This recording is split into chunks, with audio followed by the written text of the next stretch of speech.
So this video is for standard square meter measuring.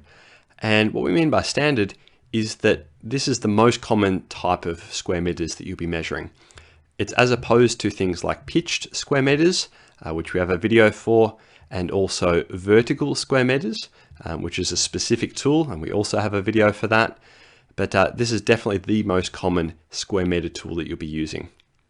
We also have a look at deductions, as well as a couple of tips and tricks to make all this easier for you. So to do this, I'm going to go into the brick laying category, and I'm going to add a new line just down the bottom here. I'm going to say bricks, and I'm not going to worry about picking search results. I'm going to go straight to square meters and use $75 per square meter for my bricks. Now I'm going to hit this takeoff button here. When I do, it's going to go into the measuring tool in square meters, and it's really worth a mention that it knows it's square meters because of this box here, which sounds very simple, but what it means is that if I put in something that it doesn't recognize, like even something like meters squared, it won't pick that up, and it will ask at that point saying, hey, I don't know what you're talking about. You've got to pick one of the 4 takeoffs that we use. So it is very much looking for M2 for meters squared. Now, although I'm doing this square meters for bricks, this is also a great tool to be used for paint or wrap or cladding or floor covering or yellow tongue, render even, a whole horde of things. And this is, as mentioned at the start, probably the most common way that you'll be measuring with square meters.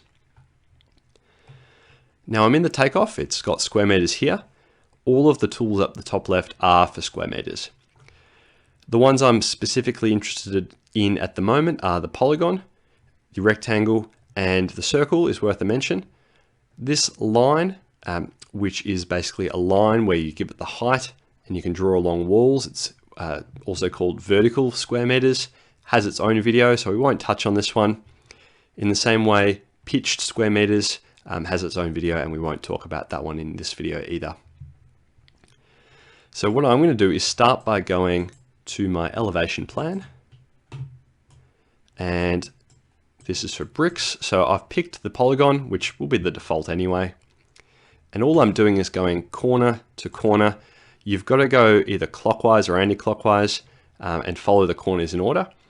What I mean by this is if I was to go, let's say start here and go to that corner and then up to there and over to there, it'll cross over and it'll be a complete mess. So I'm just going to use the escape key on my keyboard to undo those clicks, which is a good trick just to be aware of. There, there, there. And it basically doesn't want to finish. This polygon is designed to just keep going until you tell it it's done. And you tell it that by going in this green dot here. What I will typically do is do all the positive areas first. Before I go and take out things like windows. So I will go that wall, this wall, like that. And the reason I do it this way is once I start taking windows out, I'm using this minus tool. And this is an on and off switch. So this is called deductions. And if you're turning this on and off a lot, it is easy when you're learning the software to not realize that it's been left on and deduct a whole wall. A quick pointer on this is anytime there is a deduction, it will be black like that. So deductions are really easy to spot, and also the label is a minus, but really just a safety measure is we teach people to do all the positive areas and then do all the deductions in one go. I switched to the rectangle for windows. Personally, I just find it quicker. It's 2 clicks versus 5 if you're using the polygon. But when you're pulling out windows, it really is just like this. Doors as well, obviously.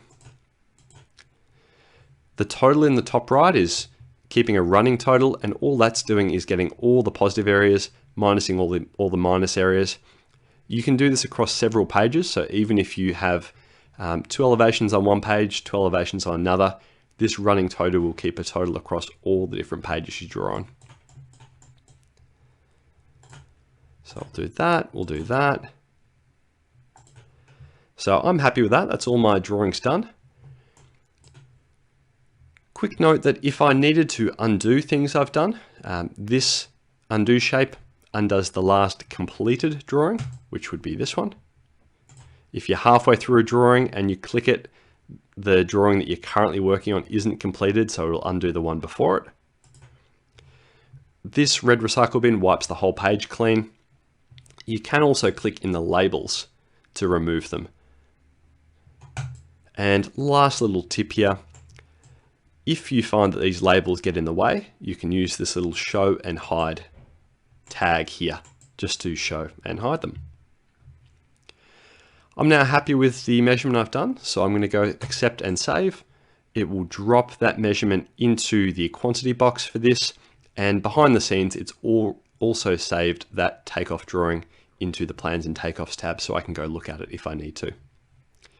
Great, so that's basic square meters and how to do those.